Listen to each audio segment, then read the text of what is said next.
नमस्कार. संघर्ष वृत्तवाहिनीमध्ये आपलं स्वागत. घेऊया ठाणे आणि आसपासच्या परिसरामधील घडणाऱ्या महत्त्वाच्या घडामोडींचा आढावा. यंदाच्या लोकसभेच्या निवडणुकीसाठी मुद्दाच नसल्याचं मत मांडत ठाणे जिल्ह्यात मोठ्या प्रमाणामध्ये येणाऱ्या परप्रांतीयांच्या लोंढ्यांचा मुद्दा महाराष्ट्र नवनिर्माण सेनेचे अध्यक्ष राज ठाकरे यांनी कळवा येथील सभेमध्ये बोलताना मांडला. खासदार झाल्यावरती हे प्रश्न संसदेत मांडा आणि लोंढे आवरा असा सल्लाही त्यांनी डॉक्टर श्रीकांत शिंदे आणि नरेश म्हस्के या दोन्ही महायुतीच्या उमेदवारांना दिला. ठाणे लोकसभा मतदारसंघातील शिंदेंच्या शिवसेनेचे उमेदवार नरेश म्हस्के आणि कल्याण लोकसभा मतदारसंघातील शिंदेंच्या शिवसेनेचे उमेदवार डॉक्टर श्रीकांत शिंदे यांच्या प्रचारासाठी मनसे अध्यक्ष राज ठाकरे यांनी कळवा येथे जाहीर सभा घेतली. आतापर्यंत आणीबाणी, वोफर्स, कांदा, बाबरी मस्जिद, विदेशी महिला, शायनिंग इंडिया अशा मुद्द्यांवरती लोकसभेच्या निवडणुका झाल्या. 2014 आणि 2019 मध्ये मोदी आणि पुलवामा मुद्द्यावरती निवडणुका पार पडल्या. यंदा निवडणुकीत मुद्दाच नसल्याने आई बहिणींचा उद्धार केला जात असल्याचं मत राज ठाकरे यांनी व्यक्त केले. लोकसंख्येच्या आधारावरती महापालिकांची निर्मिती केली जाते. ठाणे जिल्ह्यात बाहेरील राज्यातून येणाऱ्यांचे सर्वाधिक प्रमाण आहे. यामुळे राज्यातील एकट्या ठाणे जिल्ह्यात 7 महापालिका आहेत, तर इतर जिल्ह्यामध्ये केवळ एकच महापालिका आहे. देशातील ठाणे हा एकमेव असा जिल्हा आहे की इथे परराज्यातून येणाऱ्या लोंढ्यांचं प्रमाण सर्वाधिक आहे. या जिल्ह्यांमध्ये किती माणसे आली आणि किती माणसं येत आहेत याचा अंदाज नाही. आधीच ठाणे जिल्ह्यातील सगळ्या महापालिका विस्कटलेल्या आहेत. त्यात लोंढे वाढत राहिले तर ते अजून विस्कटून जातील आणि मूळच्या माणसांच्या हाताला काहीच लागणार नाही असंही ते म्हणाले. जिल्ह्यामध्ये लोंढा येण्याचं प्रमाण वाढतच राहिले तर कितीही निधी आणून काम केलं तरी ते पुरेसे पडणार नाही. त्यामुळे खासदार झाल्यावरती हे प्रश्न संसदेत मांडा आणि लोंढे आवरा असा सल्लाही त्यांनी डॉक्टर श्रीकांत शिंदे आणि नरेश म्हस्के या दोन्ही महायुतीच्या उमेदवारांना दिला. त्याच्यानंतर नारायणराव राणे यांच्याबरोबर आमदार घेऊन काँग्रेसने त्यावेळेला पुन्हा बाळासाहेबांची शिवसेना फोडली. मला आजचं नेतृत्व तेव्हा कुठे टाहो फोडताना दिसलं नव्हतं. मला आज कोण कोणावरती बोलतंय आणि कोण कोणावरती आरोप करते वगैरे वगैरे सगळं सोडून द्या. पण अरे तुम्ही म्हणता ना माझे वडील चोरले. ज्या वडिलांबद्दल जर एवढं प्रेम आहे, मी एकच क्लिप तुम्हाला दाखवायला आणली आहे. एकच. मी खरं तर एकदाच बोललो होतो मागच्या त्या सभांमध्ये, लावतो व्हिडिओ. ते आपल्या सगळ्यांनी लावतो व्हिडिओ आपलं ते सगळं सुरूच केलं. पण आता सांगतोय लावतो व्हिडिओ. हे नीट ऐका. वय झालेल्या बाळासाहेब ठाकरेंच्या हातात म्हणजे 80-85 वर्षाच्या म्हातारीच्या हातात तलवार देऊन काय उपयोग होणार आहे? हात थरथर करायला लागला आणि त्या हातात तलवार. तरुणीबाईन पोरं काही गोट्या खेळायला गेले तर गेली काही गिली दंडा खेळायला लागले का? ह्याच्यावर आग्रह कधीच होत नाही. परत लाव. शालिनी पाटील किंवा वय झालेल्या बाळासाहेब ठाकरेंच्या हातात म्हणजे 80-85 वर्षाच्या म्हातारीच्या हातात तलवार देऊन काय उपयोग होणार आहे? हात थरथर करायला लागला आणि त्या हातात तलवार. तरुणीबाईन पोरं काही गोट्या खेळायला गेले तर गेली काही गिली दंडा खेळायला लागले का? ह्याच्यावर आग्रह कधीच होत नाही. यांच्या अनेक क्लिप्स आहेत. मला त्यांच्या काही क्लिपमध्ये काही देणं घेणं नाही आहे. परंतु माननीय बाळासाहेबांबद्दल वक्तव्य करणाऱ्या या बाई 70-75-80 वर्षाच्या म्हाताऱ्याच्या हातामध्ये तलवार दिल्यावरती लटलटणारा हा हात असं बोलणाऱ्या व्यक्तीला तुम्ही तुमच्या पक्षाची प्रवक्ती करता, तुमच्या पक्षाचे नेते करता आणि तुम्ही तुमच्या वडिलांवरती प्रेम आहे म्हणून सांगता.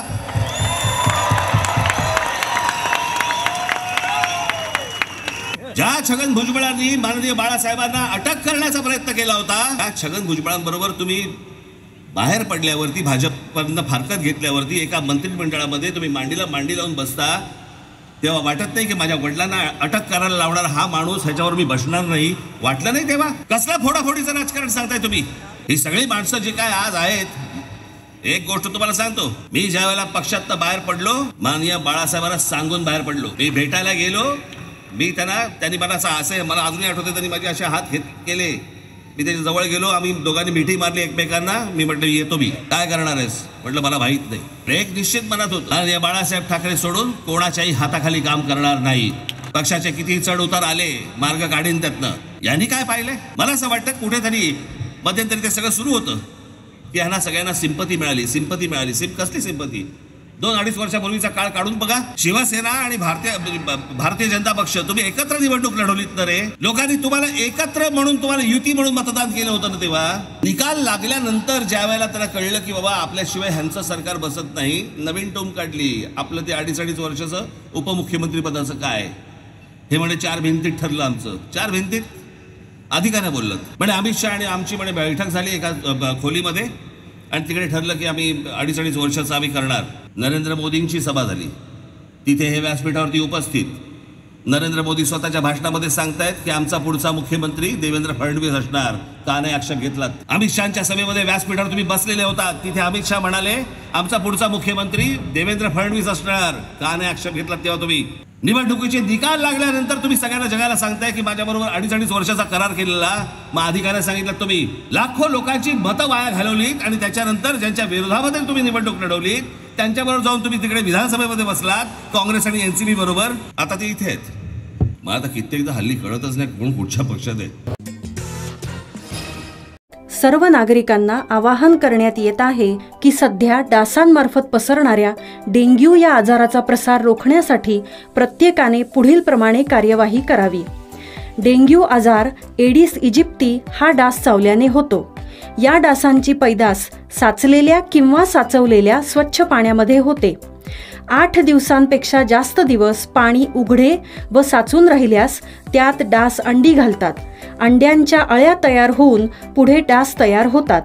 यासाठी आपल्या घरातील पाणीसाठे उदाहरणार्थ बॅरल्स, पिंपे, टाक्या, हौद, रांजणे इत्यादी दर आठवड्याला रिकामे करून घासून पुसून कोरडे करून पुन्हा भरावे. 1 दिवस कोरडा दिवस म्हणून पाळावा. पाणी साठ्यांना घट्ट झाकणे बसवावीत किंवा जुनी साडी, चादर, धोतर यांनी बांधून झाकून ठेवावीत, म्हणजे डास त्यात जाऊन अंडी घालणार नाहीत. घराच्या गच्चीवर, आजूबाजूला, अंगणात कोठेही पाणी साचू देऊ नये. भंगार सामान उघड्यावर टाकू नये. उदाहरणार्थ टायर्स, प्लास्टिक सामान, कुंड्या, टाकाऊ वस्तू इत्यादी. अशा सामानात पावसाचे पाणी साठून त्यात डेंग्यूच्या डासांची पैदास होते. घरातील कूलर्स, फ्रीजच्या पाठीमागील ट्रे हे देखील वेळोवेळी कोरडे करावेत. लक्षात ठेवा, नुसत्या फवारणीने डास घनता कमी होत नाही, तर त्यासाठी डास पैदास ठिकाणे नष्ट करणे ही आपल्या सर्वांची जबाबदारी आहे. कोणताही ताप अंगावर न काढता जवळच्या शासकीय रुग्णालयात मोफत औषधोपचार घ्या. अशा प्रकारे नागरिकांनी सहकार्य केल्यास डेंग्यूचा प्रसार रोखणे सहज शक्य आहे.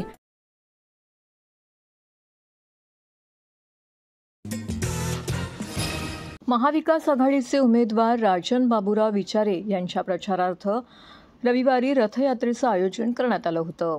ही रथयात्रा वर्तकनगर नाका, साईबाबा मंदिर, भीमनगर पुतळा, Vartaknagar police line, Asawari building, आश्रम मेट्रो टॉवर, उजवीकडे शास्त्रीनगर नाका, उजवीकडे देवदयानगर, लक्ष्मीनारायण सोसायटी, कोकणीपाडा, गावणबाग, उपवन तलाव, शिवाईनगर, संकल्प हायस्कूलकडून शिवाईनगर कॉलनी, शिवाईनगर शाखा, उन्नती गार्डनवरून शास्त्रीनगर नाका, शास्त्रीनगर नाका सर्कल, हत्तीपूल मार्गे, लक्ष्मी पार्क, सर्व्हिस रोड, पाडा नंबर 2 अशा प्रकारे पुढे रवाना झाली. या यात्रेमध्ये असंख्य शिवसैनिक मोठ्या संख्येने सहभागी झाले होते. कामगार हॉस्पिटल चौक, जयभवानीनगर, किनीनगर, आशर IT पार्क, डावीकडून Kalpataru, IT park, Ambikanagar number 2, Rajiv Gandhi Nagar, Hindustan hotel, Dnyaneshwar Nagar, Ramchandranagar, Samatanagar, Sambhajinagar, कामगार रस्त्याने जिजामाता नगर, काजूवाडी, लुईसवाडी, साईनाथ नगर 2, वैतीवाडी, हाजुरी मार्गे रघुनाथ नगर येथे रॅलीचा समारोप झाला. यावेळी मिरवणुकीमध्ये काँग्रेसचे अध्यक्ष विक्रांत चव्हाण, राष्ट्रवादीचे अध्यक्ष सुहास देसाई तसेच मित्रपक्षांचे सर्व पदाधिकारी, कार्यकर्ते मोठ्या संख्येने सहभागी झाले होते.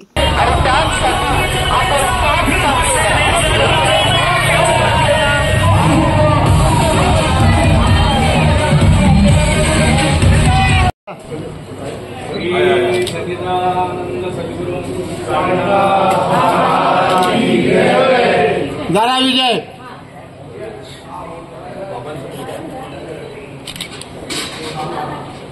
चला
TJSB सौर शक्ती कर्ज गो ग्रीन, करा वीज बिलावर बचत.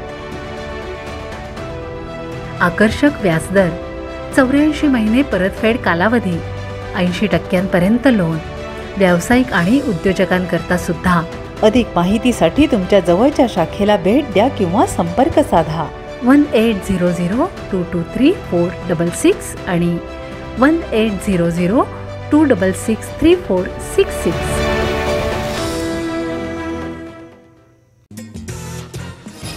पाऊस वेळेवर पडणार असल्याचे संकेत वेधशाळेने दिल्यानंतर ठाणे जिल्ह्यात आरोग्याचा प्रश्न उद्भवलाच तर यावर त्वरित उपाययोजना करण्यासाठी ठाण्यातील सिव्हिल रुग्णालयाचे जिल्हा शल्यचिकित्सक डॉक्टर कैलास पवार यांनी वैद्यकीय अधीक्षक आणि जिल्हा शल्यचिकित्सक यांच्यासोबत मान्सूनपूर्व आपत्ती व्यवस्थापन आढावा बैठक ऑनलाईन नुकतीच पार पडली. सर्प, विंचूदंश, साथरोग, चक्रीवादळ, अपघात, भूस्खलन, पूर परिस्थितीसारख्या नैसर्गिक आपत्तीच्या वेळी सर्व सरकारी रुग्णालयामध्ये रुग्णांची काळजी कशी घ्यावी याविषयी मार्गदर्शन केलं. यावर्षीचा उन्हाळा तीव्र असला तरी पाऊस ठरल्यावेळी पडणार आहे. जून महिन्याच्या पहिल्या आठवड्यात पाऊस पडणार असल्याचं भाकीत वेधशाळेने केलं आहे. त्यामुळे जिल्हा आरोग्य प्रशासन अलर्ट मोडवर आले आहे. ठाणे जिल्हा सागरी, डोंगरी आणि दुर्गम आदिवासी भागात विभागला आहे. जिल्ह्यात पाऊस उत्तम बरसत असल्यामुळे काही वेळा पूरपरिस्थिती निर्माण होण्याची शक्यता असते. त्यातच पावसाच्या सुरुवातीला साथीच्या आजारांचा धोका वाढतो. नैसर्गिक आपत्तीपासून लढण्यासाठी पूर्वनियोजन आवश्यक आहे. त्यासाठी जिल्ह्यातील वैद्यकीय अधीक्षक आणि जिल्हा शल्यचिकित्सक यांची आपत्ती व्यवस्थापन मान्सूनपूर्व ऑनलाईन आढावा बैठक नुकतीच सिव्हिल रुग्णालयाचे जिल्हा शल्यचिकित्सक डॉक्टर कैलास पवार यांनी घेतली. आताच आम्ही सगळ्या जिल्ह्यातली जेवढे मेडिकल सुप्रिटेंडेंट गव्हर्नमेंट हॉस्पिटल्स आहेत यांची मीटिंग घेतो आहे आणि सध्याच्या घडीला जे काय आता पावसाळा आता मे महिना आज जवळपास अर्धा होत आला आहे. हीट वाढली, कदाचित पाऊस लवकर याची शक्यता पण आहे. त्या दृष्टीने पावसाळ्यात होणारे आजार, पावसात जे काही परिस्थिती गंभीर परिस्थिती उद्भवू शकते त्या दृष्टीने त्याचा प्रिपेअरनेस काय आहे, आपल्याकडे बेडची प्रॉपर तयारी आहे का, डॉक्टर्स, नर्सेस, स्टाफ आहे. दुसरी गोष्टी महत्त्वाचे मेडिसिन्स आहेत. पावसाळ्यामध्ये स्कॉर्पियन बाईट, स्नेक बाईटचे खूप जास्त केसेस पण येतात. तर त्याच्यासाठी जे लागणाऱ्या वॅक्सिन्स आणि इंजेक्शन्स अवेलेबिलिटी, त्याच्यानं जे काही जे आजार येऊ शकतात किंवा डेंग्यू, लेप्टोस्पायरासारखे आजार येतात यांच्यासाठीचे मेडिसिन्स अवेलेबिलिटी आणि जनरल जे जुलाब वगैरे किंवा व्हायरल फिवर कुठले तरी येऊ शकतात याची सगळी तयारी आणि एकंदरीत हॉस्पिटलचं किती प्रिपेअरनेस आहे किंवा असं डिझास्टर जर काही झालं तर त्यासाठीची आपली तयारी. तुम्ही आता बघितलं काही काही ठिकाणी लँड स्लायडिंग होते, मग त्या रेस्क्यू ऑपरेशन करणं त्यासाठीचं ते ॲम्ब्युलन्सची तयारी की ॲम्ब्युलन्स, डॉक्टर्स अवेलेबिलिटी ह्या सगळ्या गोष्टी एकंदरीतच जिल्ह्यात आपत्तीबद्दल जर काही घडलं, कुठला ॲक्सिडेंट असेल किंवा काय असेल तर त्या दृष्टीने आम्ही ती टीम पण फॉर्म केली आहे. प्रत्येक तालुक्यावर जी टीम आहे तिथे कुठे डिझास्टर घडलं तर ती टीम अलर्ट मोडवर असेल, आम्ही इमिजिएटली त्या टीमला पाठवण्याचं ते नियोजन आहे. जसं फॉर एक्झाम्पल गेल्या वर्षी पावसाळ्यातच इथलं समृद्धी महामार्गाचा एक पूल पडला होता, त्यावेळेस आमची जवळपास 4 टीम तिथे लोकांना मदत करण्यासाठी पोहोचली होती. तर असंच ह्या क्विक रिस्पॉन्स टीम पण आम्ही करून घेतो आहे. त्या दुसऱ्या जिल्ह्याचा आजचा आढावा आहे आणि त्या व्यतिरिक्त हॉस्पिटलचे इम्प्रूव्हमेंट आणि मेडिसिनबद्दलच्या सगळ्या गोष्टीचा आढावा घेतो आहे. महाविकास आघाडीचे उमेदवार राजन बाबूराव विचारे यांच्या प्रचारार्थ शिवाईनगर नाका उन्नती गार्डन ठाणे येथे जाहीर सभेचं आयोजन करण्यात आलं होतं। या सभेमध्ये खासदार कुमार केतकर, जितेंद्र आव्हाड, विक्रांत चव्हाण, सुहास देसाई, इंडिया महाविकास आघाडीचे प्रमुख नेते उपस्थित होते। यावेळी उपस्थित मान्यवरांनी आपल्या भाषणामध्ये विद्यमान सेना बीजेपी सरकार याच्या विरोधात प्रखर मत व्यक्त केले व चुकीच्या धोरणांचा निषेध व्यक्त केला। तसेच महाविकास आघाडीचे उमेदवार राजन विचारे यांच्या कामाचं कौतुक केलं। येत्या 20 मे रोजी होणाऱ्या निवडणुकीमध्ये अनुक्रमांक 2 राजन विचारे यांच्या नावासमोर मशाल चिन्हाला मत देऊन प्रचंड बहुमताने विजयी करा असं आवाहन यावेळी करण्यात आले। यावेळी खासदार राजन विचारे यांनी सर्व मान्यवर व ठाणेकर नागरिक यांचे आभार व्यक्त केले। तसेच सभेला शिवसेना उद्धव बाळासाहेब ठाकरे, काँग्रेस, राष्ट्रवादी काँग्रेस, शरद पवार पक्ष, आप, रिपाई सर्व मित्र पक्षांचे पदाधिकारी व कार्यकर्ते मोठ्या संख्येने उपस्थित होते। दिघे साहेब माझे एकदम खास होते, विचारा तुम्ही रेखा वहिनीला। त्यामुळे मला माहिती आहे सच्चा शिवसैनिक कोण आहे। राजन विचारे सच्चा शिवसैनिक आहे। राजकारण चालू शकतं, ब्लॅकमेलचं राजकारण चालू शकतं। आपण मुळे उमेदवार दहशतीच्या आणि ब्लॅकमेलच्या राजकारण कुठपर्यंत ब्लॅकमेल केलं की त्यांच्याच पक्षाच्या नितीन गडकरींना ते हटवू शकले, त्यांच्याच पक्षाच्या अडवाणींना त्यांनी मार्गदर्शक मंडळात टाकून दूर करून टाकलं, त्यांच्याच पक्षाच्या मुरली मनोहर जोशींना त्यांनी दूर केलं, त्यांच्याच पक्षाच्या सुषमा स्वराजांना त्यांनी दूर केलं आणि आपल्याच पक्षातल्या लोकांच्या विरुद्ध अशी दगाबाजी करून आणि त्यांनी हे प्रधानमंत्रीपद मिळवलं आणि त्यांच्या लक्षात आलं की आता तर आपण प्रधानमंत्री झालोय, आता आपण ही दहशत अधिक मोठ्या प्रमाणावरती वापरू शकतो, आता आपल्या हातात इन्स्टिट्यूशन्स आले आणि म्हणून मग त्यांनी ईडी, सीबीआय, इन्कम टॅक्स अशा सगळ्या संस्था ताब्यात घेतल्या आणि त्याच्या आधारे दहशत बसवण्यास सुरुवात केली। आता मी राज्यसभेत होतो, तिकडे मला बीजेपीचे खासदार भेटायचे। तुम्हाला कल्पना येणार नाही एवढे बीजेपीचे खासदार घाबरलेले असायचे। राजन विचारणे नक्कीच कल्पना असणार, कारण ते पण होतेच लोकसभेमध्ये। बीजेपीचे जे खासदार ट्रेजरी बेंचेसवरती बसायचे ते आम्हाला कुठे लंच टाइमला वगैरे भेटले तर तिथे बोलायचे नाही, लॉबीमध्ये म्हणे नको, आपण इकडे बोलूया, नको आपण कुठेतरी गार्डनमध्ये बोलूया। म्हटलं नाही गार्डनमध्ये कशाला, तुम्ही घरी या आमच्या। ते म्हणे घरी नको, वॉच असेल, आम्ही कुठे कुठे जातो याच्यावर वॉच असतो, तुमच्या घरी कोण कोण येतात त्याच्यावरती वॉच असतो। तुम्हाला त्यांच्या वॉचची पद्धत माहिती असेल तर प्रकाश जावडेकरांची जाहीर गोष्ट आहे ती त्यांनीच मान्य केली आहे। प्रकाश जावडेकर एकदा एका आंतरराष्ट्रीय परिषदेला निघाले होते, घरातनं निघाले, कारमधनं एअरपोर्टपर्यंत पोहोचेपर्यंत ते पोहोचताच त्यांना फोन आला मोदींच्या ऑफिसमधनं। सकाळी 7:30ला फ्लाईट काहीतरी 8:30ची होती, 7:30लाच प्रकाश जावडेकरांना फोन आला, जावडेकर तुम्ही कपडे कोणते घातलेत? तर जावडेकर म्हटले आता नुसतं प्रवासाचं आहे म्हणून मी लाईट क्लोथ्स वरती आहे, म्हणजे जीन्स आणि टी शर्ट घातले। तुम्ही माझे मंत्री आहात, तुम्ही माझे प्रतिनिधी आहात, तुम्ही ताबडतोब घरी जा, कपडे बदला आणि मग एअरपोर्टवरती जा। तिकडे जे पियुष गोयल उभे आहेत ना आता, ते पियुष गोयल एकदा एका पंचतारांकित हॉटेलमध्ये एका उद्योगपतीबरोबर जेवण घेत होते।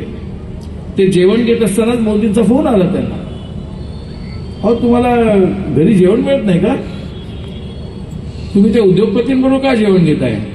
ते म्हणले नाही, ते माझे जुने मित्र आहेत, हे पियुष गोयलांची केस आहे आणि त्यामुळे मला काय त्यात देर वाटत नाही। नाही असं तुम्ही उद्योगपतींबरोबर जेवण घ्यायचं नाही, मला काहीच तुम्ही कल्पना दिली नव्हती,